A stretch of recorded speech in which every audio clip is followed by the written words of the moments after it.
ایسو ہمارے خدا یسوع مسیح کا فضل ہمیشہ ہم سبوں کے ساتھ ہوتا رہے۔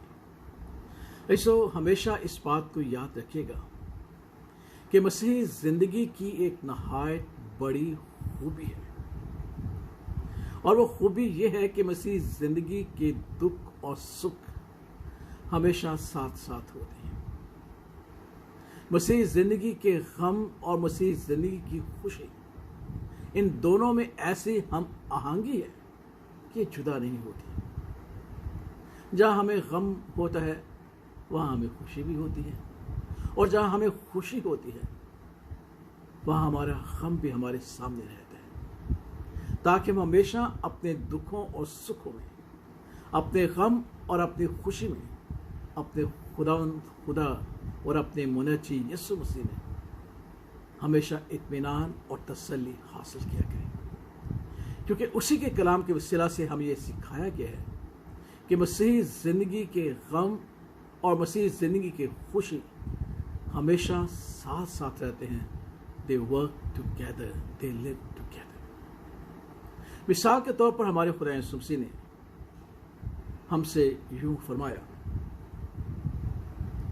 جب میرے سبب سے لوگ تم کو لعن طعن کریں گے اور ستائیں گے اور ہر طرح کی بری باتیں تمہاری نسبت ناحق کہیں گے تو تم مبارک ہو، خوشی کرنا اور نہایت شادمان ہونا، کیونکہ آسمان پر تمہارا اجر بڑا ہے، اس لیے کہ لوگوں نے ان نبیوں کو بھی جو تم سے پہلے تھے اسی طرح سے ستایا تھا۔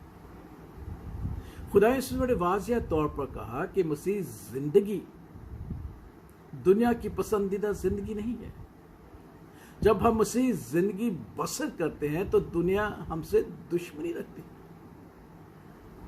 ایک اور مقام پر خدا نے کہا، کیونکہ میں نے تمہیں دنیا میں سے چن لیا ہے، اب تم دنیا کے نہیں، اس لیے دنیا تم سے دشمنی رکھے گی اور تمہیں ستائے گی، کیونکہ انہوں نے مجھے بھی ستایا ہے۔ تمہیں وہ دکھ دیں گی کیونکہ انہوں نے مجھے بھی دکھ دیا ہے۔ ہمارے خدا یسوع نے ایک اور مقام پر یہ فرمایا کہ میرا اطمینان ہمیشہ تمہارے ساتھ رہے، میں جانتا ہوں کہ تم مصیبت اٹھاتے ہو، لیکن خاطر جمع رکھو کہ میں انسان کی ساری مصیبتوں پر غالب آیا ہوں۔ خدا ان کا پاک کلام سکھاتا ہے کہ ہمارا ایسا مددگار نہیں ہے جو ہماری مصیبتوں میں ہماری مدد نہ کرے، بلکہ وہ ہماری طرح ہر طرح سے آزمایا گیا اور اس نے ہر طرح کی آزمائش کو فتح کیا تاکہ وہ ہماری آزمائشوں میں، ہماری مصیبتوں میں، ہمارے دکھوں میں ہماری مدد کر سکے۔ اس لیے ضرور یاد رکھیے گا کہ مسیحی زندگی کے دکھ اور سکھ ہمیشہ ساتھ ساتھ ہوتے ہیں۔ اس لیے ہم ایمانداروں کی زندگی میں دیکھتے ہیں کہ جب وہ دکھوں میں سے گزرتے تھے تو بھی وہ خوش رہتے تھے۔ مقدس پولس کہتا ہے کہ میں ان دکھوں کے وسیلہ سے خوش ہوں جو میں اپنے بدن پر لیے پھرتا ہوں۔ ہر ایک خوشی کے ساتھ زندگی بسر کرتا ہے۔ مقدس پطرس نے بھی کہا کہ میں جانتا ہوں کہ دنیا میں تم پر آزمائشیں آ رہی ہیں، مشکل آ رہی ہیں، مصیبتیں آ رہی ہیں، لیکن تمہارا یہی ایمان جو اس زندگی میں ہے کہ ہمارے دکھ اور سکھ ساتھ ساتھ ہیں، تم ایک ایسی خوشی حاصل ہوتی ہے جو بیان سے باہر ہے۔ اسے ضرور یاد رکھے گا کہ ہم چاہے دکھوں میں سے گزریں، ہماری دائمی خوشی ہمارے ساتھ ہے۔ اگر ہم غم زدہ ہیں کسی نہ کسی طریقے سے، مسیح کے وسیلے اگر ہم ستائے جاتے ہیں، جسمانی کمزور کے وسیلہ سے اگر ہم دکھوں میں ہیں، بیماری میں ہیں، ریجیکشن میں ہیں، رد کیے جاتے ہیں، اپنے ہمیں دکھ دیتے ہیں، دنیا ہمیں دکھ دیتی ہے، بعض اوقات ہم اس قدر مایوس ہو جاتے ہیں، کوئی ہمارا ساتھ نہیں دیتا، لیکن اس وقت بھی یاد رکھے گا کہ ہماری زندگی میں خوشی اور اطمینان ہے۔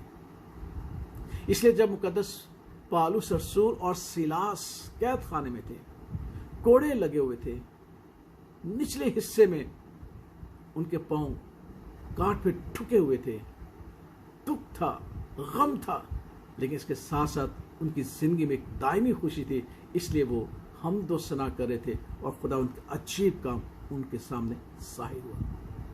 ہمارا خدا یسوع مسیح ہمیں یہ فرماتا ہے، مجھے یاد ہے کہ تم دکھوں میں سے گزر رہے ہو، لیکن یاد رکھو کہ میری دائمی خوشی اور میرا اطمینان تمہارے ساتھ ہے۔ اس لیے میں چاہتا ہوں اپنا اطمینان تمہیں دیے جاتا ہوں۔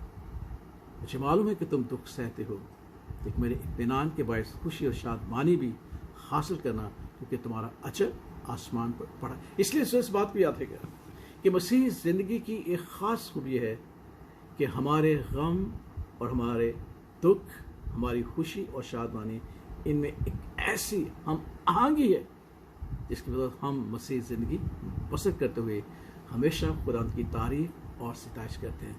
کبھی مت بھولیے گا کہ میں دکھوں میں ہوں، بلکہ یاد رکھے گا کہ میں خوشی میں ہوں، کیونکہ ہماری خوشی ہمارا خدا یسوع مسیح ہے۔ خدا باپ، خدا بیٹے اور خدا روح اس کے وسیلہ سے ہماری مسیح زندگی میں ہمیشہ اسی کا اطمینان، اسی کی تسلی رہے، چاہے ہم دکھوں میں یا غموں میں سے گزریں۔